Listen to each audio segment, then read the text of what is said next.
So I'm going to teach you the lunge hinge that I did with Miles today.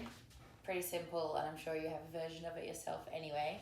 So with 1 foot forward and 1 foot back, I would then get his hands onto his hip so he can feel what his pelvis is doing, what position it's in. As far as setting up his form from the bottom, with his back foot, really loading out of all the toe knuckles, and in particular getting a nice big push up through the big back toe and having a really neutral ankle, not rolling out to the side or falling inwards, so nice and steady there.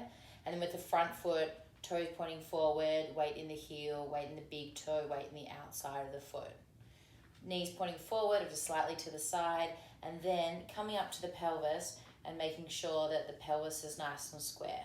So a lot of people will be slightly rotated towards their back leg with that front side of the pelvis coming forward, draw back through that pelvis, drawing the hip kind of into the socket, and then you'll find that that glute fires up more.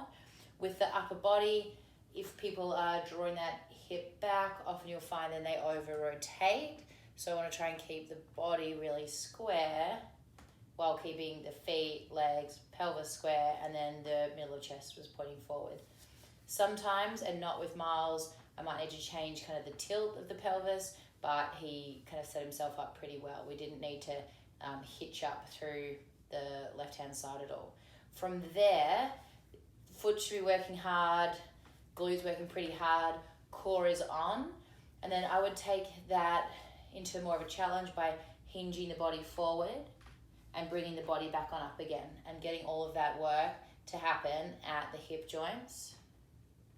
So the pelvis is moving along with the spine, and you find the glute fires right on up. It's hard to balance through the feet.